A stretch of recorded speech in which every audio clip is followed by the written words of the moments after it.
اچھا جی، تو اس ہفتے سب کی نظریں آنے والے بجٹ پر ہیں، لیکن تاریخ تھوڑی آگے چلی گئی ہے۔ جی بالکل، پہلے 2 جون کی بات تھی، اب لگ رہا ہے کہ 10 جون تک آئے گا۔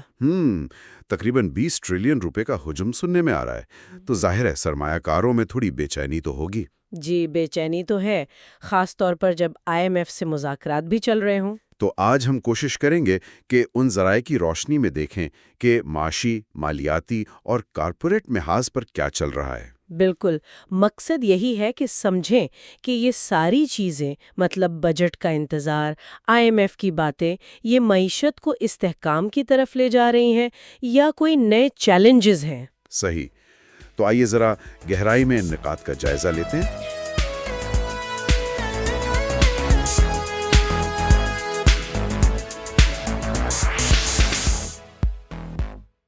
چلے بجٹ سے شروع کرتے ہیں۔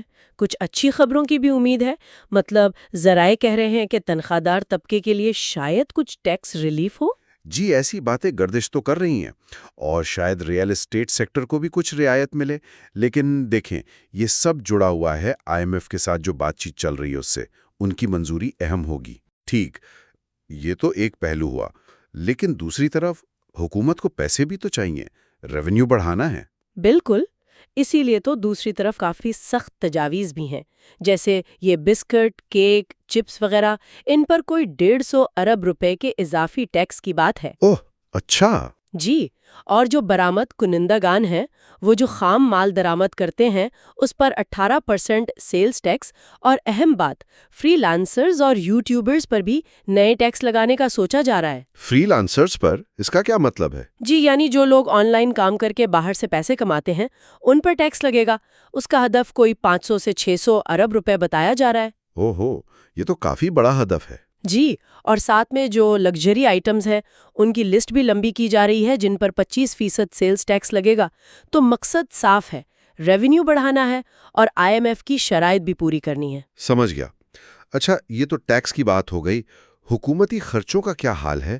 دفاعی بجٹ کے بارے میں سنا ہے کہ کافی بڑھ رہا ہے۔ جی ہاں، دفاعی بجٹ میں اچھا خاصا اضافہ متوقع ہے، تقریباً 24%، یعنی کوئی 500 ارب روپے کا اضافہ، جس سے کل ہجوم 2.6 ٹریلین روپے تک پہنچ سکتا ہے۔ 2.6 ٹریلین؟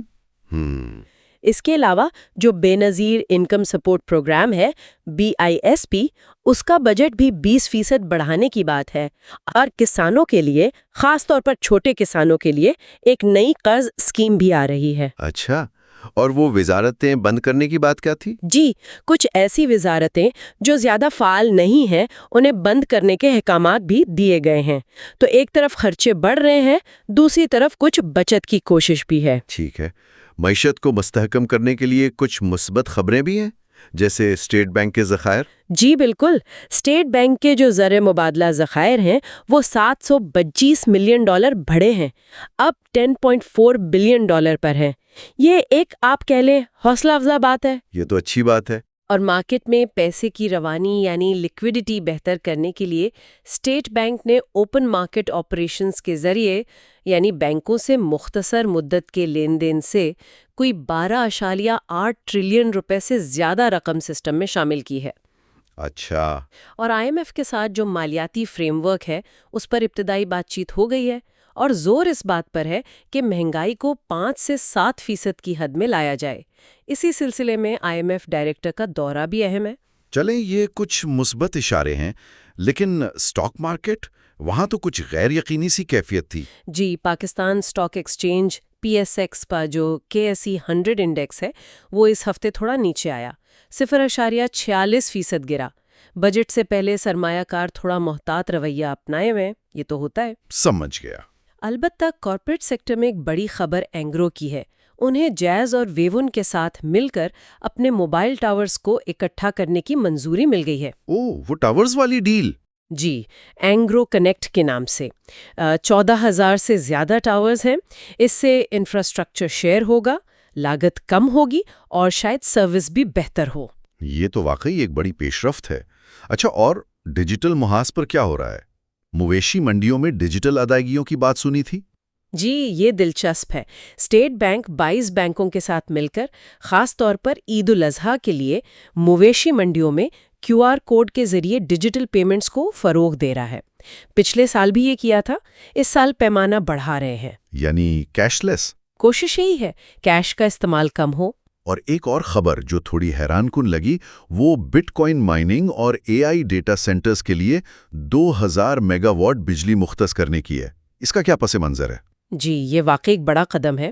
حکومت چاہتی ہے کہ پاکستان ان جدید ٹیکنالوجیز جیسے بٹ کوائن مائننگ اور آرٹیفیشل انٹیلیجنس ڈیٹا سینٹرز کے لیے ایک مرکز بنے۔ اس کے لیے بجلی مختص کی جا رہی ہے۔ 2000 میگا واٹ تو بہت زیادہ ہے۔ بہت زیادہ ہے۔ مقصد تو یہی ہے کہ سرمایہ کاری آئے، روزگار پیدا ہو اور ڈیجیٹل معیشت بڑھے۔ لیکن ظاہر ہے سوال یہ ہے کہ یہ بجلی آئے گی کہاں سے اور اس کے باقی معیشت پر کیا اثرات ہوں گے؟ صحیح کہا۔ تو خلاصہ کریں تو اس ہفتے کی بڑی کہانی بجٹ کا انتظار، ٹیکس اور خرچوں میں ممکنہ تبدیلیاں، IMF کے ساتھ بات چیت اور معیشت کو پٹری پر لانے کی کوششیں ہیں۔ بالکل، اور ان سب کے ساتھ ساتھ اینگرو کا معاہدہ، مویشی منڈیوں میں ڈیجیٹل پیمنٹس کا فروغ اور یہ بٹ کوائن مائننگ AI والی بات، یہ سب مستقبل کی طرف اشارے ہیں۔ آنے والے ہفتے میں کن تاریخوں پر نظر رکھنی چاہیے؟ کچھ اہم اعلانات ہیں؟ جی کچھ اہم چیزیں آ رہی ہیں۔ 27 مئی کو ٹی بلز کی نیلامی ہے، 29 مئی کو زر مبادلہ ذخائر کے نئے اعداد و شمار آئیں گے، 30 مئی کو ہفتہ وار مہنگائی کا ڈیٹا آئے گا، 31 مئی کو برانچ لیس بینکنگ کے اعداد و شمار، اور پھر 1 جون کو پیٹرول کی نئی قیمتیں اور مہنگائی کی ماہانہ شرح یعنی CPI۔ ٹھیک ہے، آخر میں کوئی ایسا نقطہ جو غور طلب ہو؟